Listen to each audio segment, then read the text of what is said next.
Good morning and welcome to Coffee with the Pastors. It's so good to be with you in April for this edition. So if you haven't already, Pastor Kevin's already drinking his coffee. Early, sorry. Yeah. And join us as we talk about what's going on with us and the church. I was thinking this morning that I was missing my pepper jack cheese, because part of fellowship coffee on the third Tuesday of every month was to get to have pepper jack cheese, and I don't get that anymore. All those great treats that used to go along with this, but we have been able to maintain some parts of it. I would sometimes skip bringing lunch, for that afternoon, knowing there was going to be, such great treats in the morning and leftovers for the staff. So, yeah, it's true. Missing that. I was always worried about that was kind of the thing that would break a diet, or the good stuff there. And I'd have to really pick and choose. Yet I haven't had that in a year and I seem to have gained weight anyway. So. Right. Yeah, me too. Blame it on fellowship coffee. Yeah, well, I can't blame it on that anymore. So. Well, it's a great tradition that has changed and not been the same this last year, but the one piece of it that we have maintained is fellowship coffee has always been the time where the pastors got to talk a little bit more about what was going on in the church and dialogue about that. So we're keeping some things going.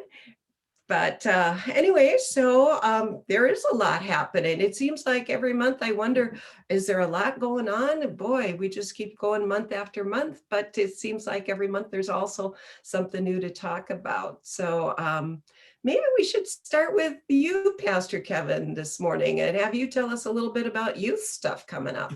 I get to go first. Yeah. Yeah, there actually is several things happening on the front with the youth and young families at Trinity. One is that Sunday school is continuing, but only online. When we made our change to the 10:30 streaming, KCMR's schedule made it so that we weren't able to continue doing Sunday school then. So if you've been listening to Sunday school on KCMR, that's come to an end, but it's still available online. And then what we've also done is we started a new YouTube channel or page called Trinity Kids. And we've put all of our Sunday school videos for the last year since I think we started in October. Those are on there, and we're looking for more content and music and songs and things that young families, parents can set their kids down in front of that and let them watch and realize that it's going to be some good programming, that kind of thing. So I'm actually really excited about that. Marty and Jane have been working on that and have got that up and running. I think that's a great idea. And for the summertime, even if it's not young families, grandparents have their grandkids come and say, hey, look at these fun little things that my church does and share them. Yeah, I like that. That is a good idea. Yeah. Yeah, and then we're looking into the summer. Of course, one of the things that we did a little different last year was day camp and VBS, because Riverside Bible Camp did not have camp and did not have a staff to send out last year. They are this year. And so we are scheduled for a week of day camp and VBS, VBS being the preschool 3 through kindergarten, and then day camp being elementary school. And that's scheduled for June 14th through 17th right now. And we're kind of tentatively planning one night for the middle schoolers to be with the counselors and do some music and maybe a bonfire at church. And then another night for the high schoolers. And so we're kind of working out some of those details. And I know Riverside is still looking for some more counselors. And so we don't know exactly what that'll all look like, but registration has opened and you can get children and grandchildren registered for day camp and VBS. So I'm excited that that's happening this year, and we'll be an in-person thing at the church, and we'll be following all of our guidelines for the time. And so that's good. And then the other, I think, exciting news for so many of our kids is that Riverside Bible Camp is open this year. I know so many were registered and ready to go last year, and to miss a week of camp was just heartbreaking for a lot of them. They look forward to it so often. But the Riverside is open. Iwalu is open and taking registrations. And one of the, I think, fantastic things that Trinity does is that we will help every kid to camp by paying $300 towards their registration costs. And not only that, if they have a friend that wants to go, even if they are not a Trinity member, we'll give them $300 to make it affordable for families, especially families with multiple kids. But just Bible camp is such a big deal in the life of kids and in their faith growth. And not only that, the staffs at the Bible camps become leaders in our congregations. Many go on to be pastors and deacons and council members. And it's just a tremendous program in faith growth for young people in our church. So really excited about that. Yeah. Yeah, camp is such an important part of that faith journey for young people. And yeah, we're so blessed that people at Trinity are generous and supportive and recognize that. Yeah. And just that, I just know all three of us worked at camp, right? During our kind of college summers and times. And it gives a really good place to start stretching your wings and practicing leading, worship and Bible studies and being with youth and kids. And so, yeah, it's a great thing. And I'm really thankful that the camps are open and taking safe precautions, but are going to be available this summer for the kids. But it's not only us, but I think about some of the, the lay leaders in our congregation and other congregations at camp was a formative experience. And I think about some of our young adults that are headed towards seminary. I know Bailey Erickson, for one, camp was a huge part of her discernment process. Mm-hmm. So yeah, that's spot on. I think it's just such an important piece of the larger church, the larger ways that God moves beyond in our congregations. So yeah. And then there are some things happening in confirmation. We wrapped up 7th and 8th grade confirmation this last week, and it was a year all online. We had a month where they got to choose their own adventure and do some service projects or some videos, whatever they felt called to do. So it allowed them to kind of think about who they are and their call to ministry and life. In January they did that, but the 8th graders right now are starting to look at their mentor program. We had a little meeting this last week, and they are in the process of choosing and asking mentors to work with them through the summer on our mentor program, which has been changed a little bit. It changed last year just because we couldn't be out doing the service projects and visiting other worship services and other churches and things like that. But I think we've got a good mentor program that gives conversations about talking about faith and life, faith and family, faith and worship, faith and work or school, vocation, kind of a thing. So they're working on finding mentors right now. And then our 9th graders who are all set. Actually, this past Saturday and Sunday, I finished up our confirmation interviews with the 9th graders, and they are set and ready to go. But normally that happens the first Sunday in May, but we decided a month or so ago to push that off just because we weren't certain what our guidelines would be. And so we've actually scheduled them for the end of September. I think it's that last Sunday in September that will be Confirmation Sunday for our 9th graders. And then in a kind of a strange move, we're going to do a second Confirmation Sunday in November for the current 8th graders. I've been wanting to move confirmation to the fall for a while now, and this seemed to be the best time to do that, kind of with everything up in the air. But the idea is that I'd love to get to confirmation to Reformation Sunday. And this year with our anniversary, the anniversary is kind of centered around that Reformation Sunday, Reformation weekend. So we've got them in November, but I think eventually that's going to, Confirmation Sunday is going to fall on Reformation Day.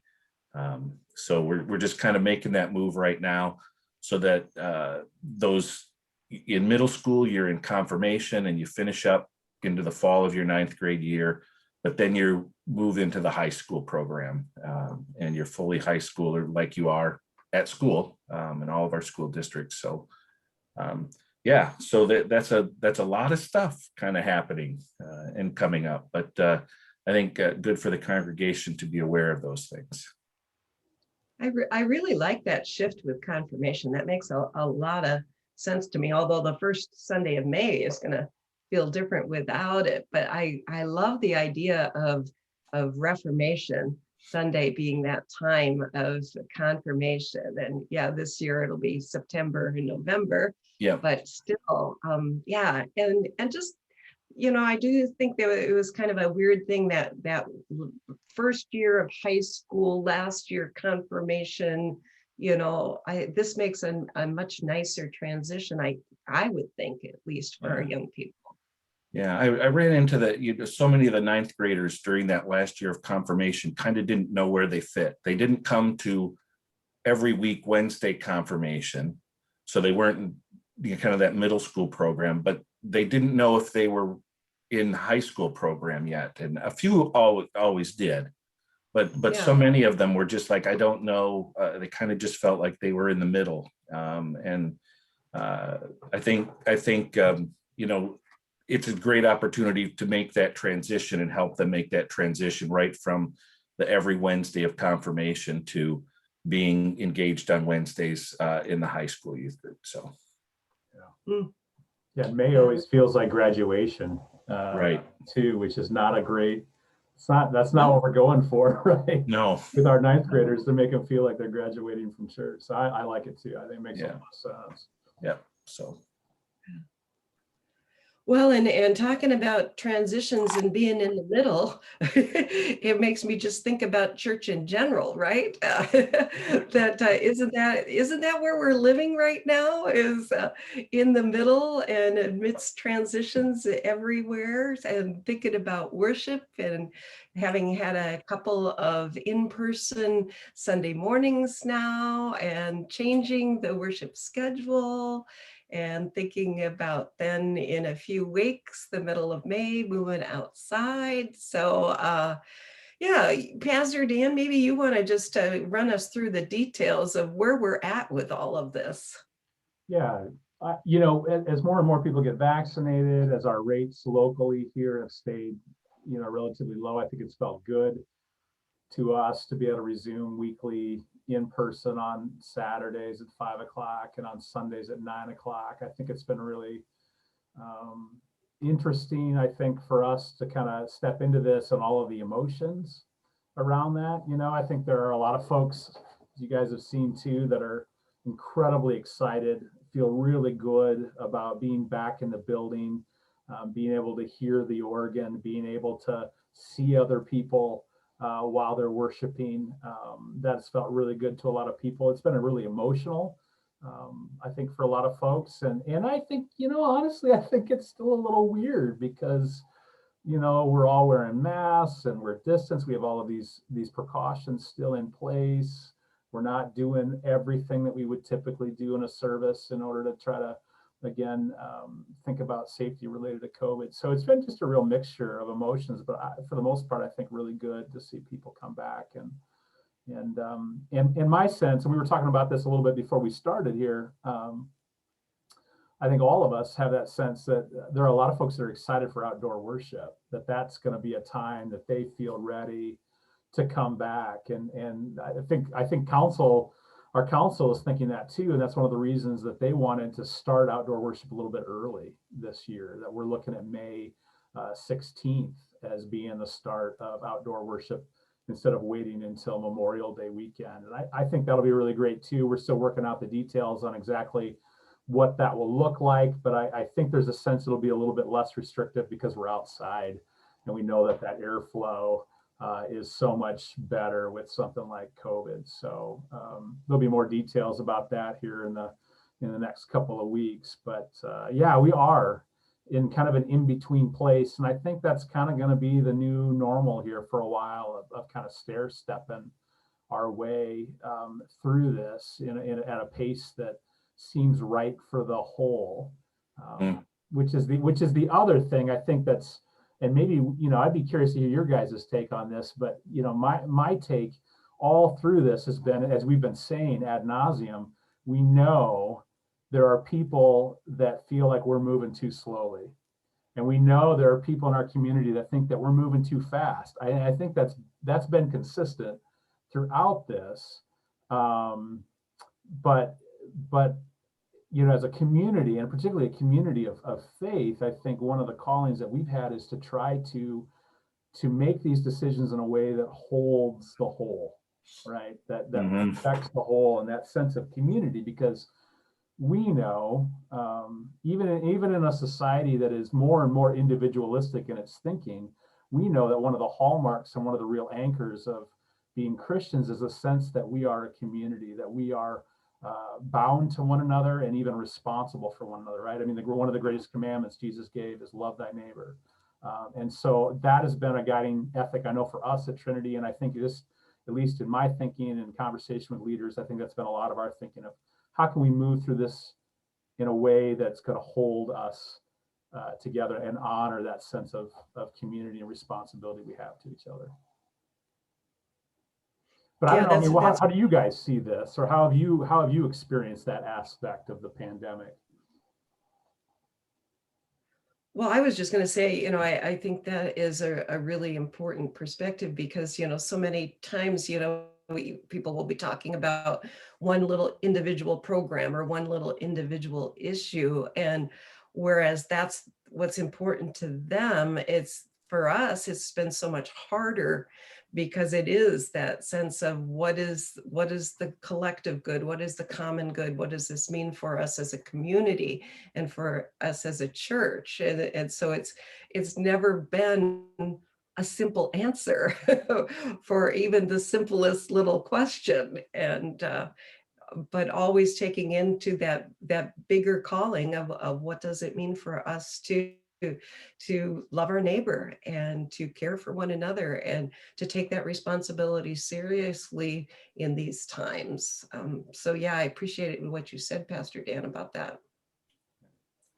Yeah, I think it's easy for us to get all of us to kind of get in with our groups, the people that we associate with the most, and even at church or even outside of church, and those kind of the term is echo chamber, but they kind of become, our group and the people I hang out with, we all feel the same way. And then we extrapolate that out and think everybody feels this way. Why aren't we doing something about it? And I've even noticed, like, when the three of us talk and are, trying to come up with some recommendations or to think about this, that I'll have one kind of group in the church in mind, and my conversations with them make me, so I bring that. But then both of you have been talking with different groups and different ages even, and bringing those together, it's like, oh wait, there are people who feel like this. I mean, because I haven't heard that.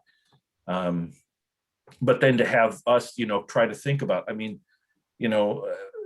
2,000 to 3,000 people, right?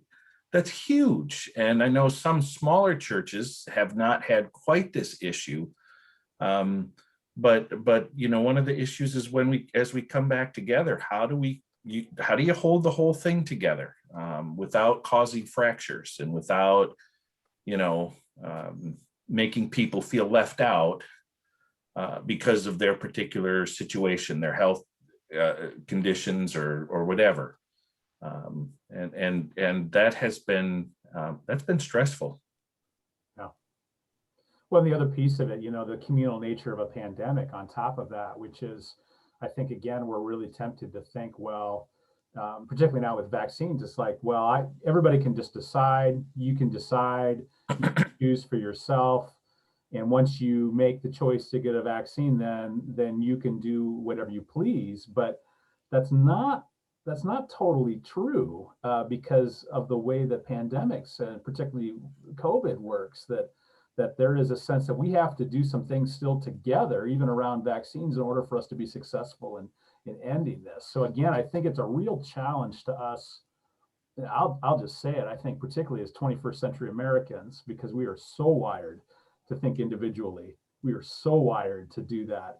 It's a real challenge for us to really be thoughtful and reflective about the communal nature of our life together. And that's hard. That's really hard. But I am so grateful, for the approach, that we have navigated together in this congregation. I mean, not only us as pastors, and I mean, the conversations have been challenging, right? I mean, we've talked about this in the past. Among the three of us, it's been challenging sometimes, and in our council, the way that they have engaged this and these hard decisions too. I'm just so grateful, and large in a way, the way that our people have really been understanding and continue to stay engaged. It's really amazing. I look back on the last 13, 14 months, and I just couldn't be more grateful for this community and the way that they've navigated this together. It's been a real gift to be a part of. Yeah. In a strange way to say that, but it has been. Yeah. Yeah, I even think, it's fair to say that the council is not always of one mind. I mean, when we start these conversations, there are people in very different places, advocating for different things. And yet it's been a very respectful conversation. And, when we finish, we kind of feel like we've come to a better place because we've been able to listen to the different voices. And that's just, I think, a sign of a healthy congregation and council and leadership, so that there are people who are, they're advocating for a lot of these different positions that people have. And that commitment to one another in the end, that we're going to leave the room still committed to one another. I think that's well said. mm-hmm. Yeah, that verse from Paul that, neither Jew nor Greek, male nor female, we're one in Christ Jesus. I keep thinking that's been going through for several months, that verse. I love that verse, but it's like we're neither young nor old. We're neither vaccinated or unvaccinated, Well, we could, put all of these criteria on how we are lining people up anymore, but the bottom line is we're one in Christ Jesus, and that's what we're called to be, the church. So, and also thinking about, one of the things I've thought a lot about is the difference between what it means to be an American church and a church in America, and the amount, for me, that culture and my understandings have dictated how I think church needs to be versus what the Bible, what Jesus modeled for us as a community of support for one another, as being the church, regardless of the culture. That's still kind of rattling around in my head lately. So, but for whatever it's worth.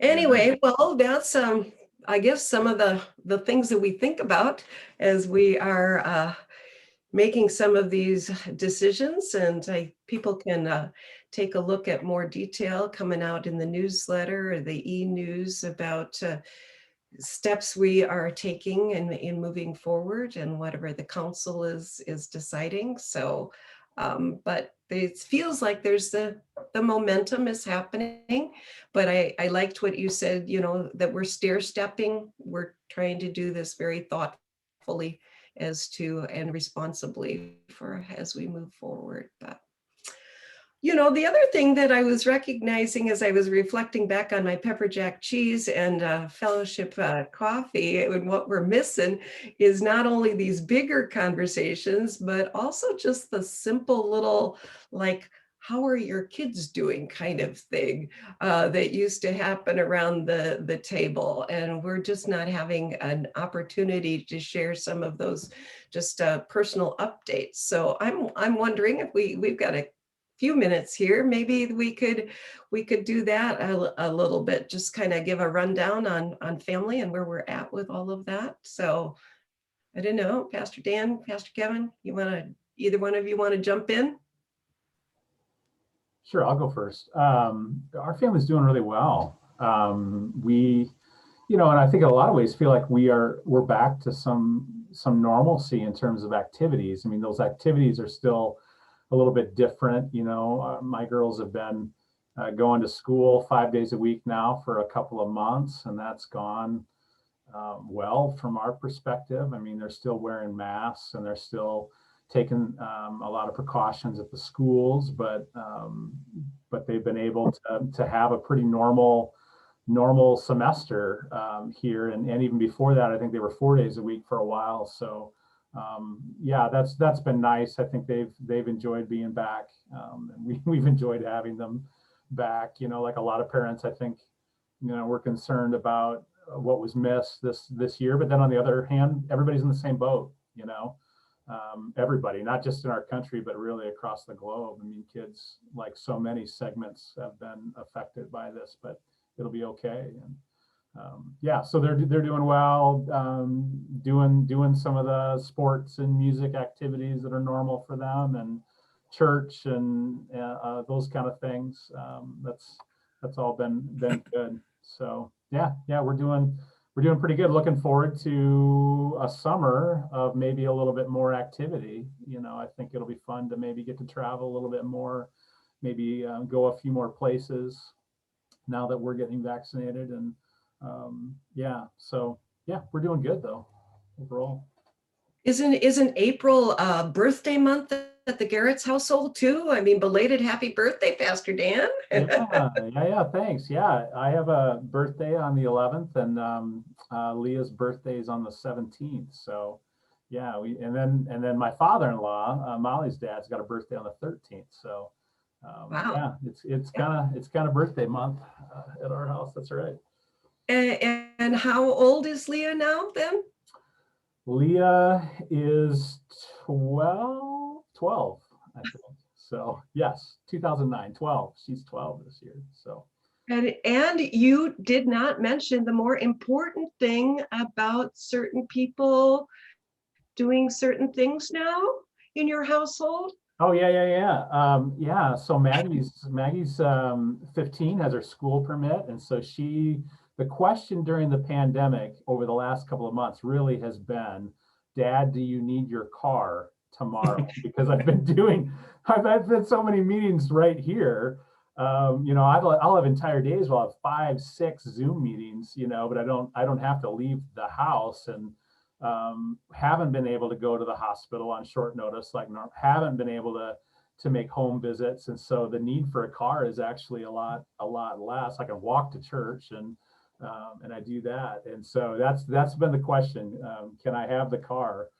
Because she's starting to enjoy that freedom, and this fall she'll turn 16 and be able to then drive not just to school, but anywhere that she wants to go. So I know I'd say that to folks, and people are like, what? Because when we moved to Mason City, Maggie was 2.5, 3. She was in preschool at Sugar Plum when we started. So that means I'm old. That means I'm getting old. You're getting there. That means that I'm getting old too. That's the problem. Is I look at your girls and go, oh my gosh. It's crazy. Yeah. Oh. Well, Pastor Kevin, what about your family? What's up with them? Doing okay. Amy and I both have gotten our second vaccination shots. So that is good. And we had a chance right after Easter to run to Michigan to see Amy's mom and dad. And And we were really cautious about who we saw, where we went. Even at the time, we each had one shot. It was good though. Just to catch up, it's been over a year and a half since we have seen them. And her dad's 87 and mom is around 85. So they're kind of getting to those places where they need some help. And we were able to go and do some gardening for her mom and really help her out. We had a couple beautiful days, so that was good. And then our kids were able to, Sarah was actually up from Kansas City to do some house sitting for us and watch the dog while we were gone. So we got back, and on that weekend, then Nate and his wife Maggie came down from the cities, and we got to spend a day playing games and just kind of catching up. And it's been a while since we've been able to do that as a family. And all the kids have gotten their first set of shots, and they're waiting for their second. So we're really excited. This is a lot earlier than we actually thought they would be able to do that. But things have started to really kind of open up with that. So that's good. And Amy's doing okay. She is teaching serve safe classes. She works for Iowa State Extension, of course. And so she's out there training kitchen staffs at restaurants how to take care of food and do it safely. As the restaurants are starting to gear back up, she's really getting a lot of calls that they want to get their staffs trained and ready to go. So that's a good sign too. But again, they're limiting the number of people in a class and spacing and masks and taking those precautions, but is out there getting things going. So those are all kind of really good signs. So yeah, we're doing all right. Good. Yeah. That must be really important work that Amy's doing, is thinking about how to serve food safely and the new things that we need to take into consideration that were always important, but maybe we're more mindful of. Yeah. You want the food to be safe and healthy, and whether you're eating in the restaurant or carrying it out. So we're having it delivered. Right. Yeah. What about your family?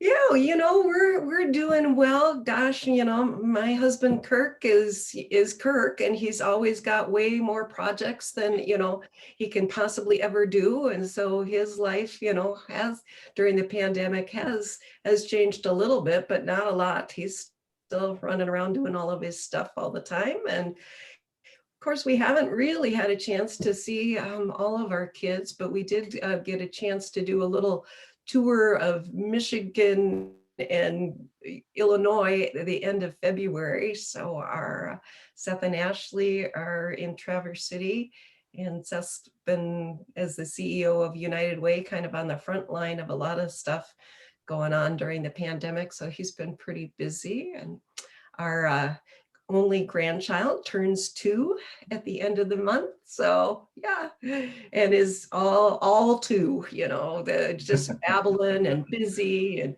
makes funny faces at grandma and all that kind of stuff. So it's fun. We get to FaceTime with them more than see them, but it works. And Nathan and Mary are in Peoria, Illinois, serving the church. And Hope is finishing up her studies at Luther Seminary, going on internship next year. So, and she's had a full-time hospital residency. So she's really been at the University of Minnesota hospitals through this year, as well as going to school, kind of doing a lot of stuff, but a lot related to healthcare and the pandemic, and was the first one in our family to get her shot long ago. And then Noah is working at Sears. Made a transition during the pandemic over there and is enjoying that, and moved into his own place this summer, which is why I get this lovely office. It used to be part of his room. So yeah, we're doing well, and hopefully, Kirk's parents both turned 90 during the pandemic, celebrated their 70th wedding anniversary. We're hoping maybe during a band festival weekend that maybe we can do some kind of family thing to celebrate them a little bit more than what we were able to do last fall when it was all happening. But yeah, so, I think like every family, we've had some joys and some blessings, and we've had a lot of adapting and, compromising along the way. But I say this all the time. I do think there's something very beautiful that's come out of the pandemic in terms of the value of relationships and the value of the people that are important to us in our lives, and not to take those things for granted and being with them or seeing them for granted. So, yeah. Well, anything else for the good of the order here as we're wrapping up? I sure appreciate all the good conversation. No, it's good to chat. Good to catch up. It's fun, exciting to think about things continuing to change toward being together more. I think that's exciting, and hopefully we can continue that momentum here in the months to come. Yeah, well, and by the time we do this again, we'll be pretty close to the first outdoor worship in May. So we're just gonna keep that momentum on the continuum of things happening, hopefully. Uh, so, Yeah. all right. Well, thank you to everyone who is joining us for Coffee with the Pastors. We look forward to seeing you next month, and for seeing you and connecting with you in a variety of ways. As always, we're here for you.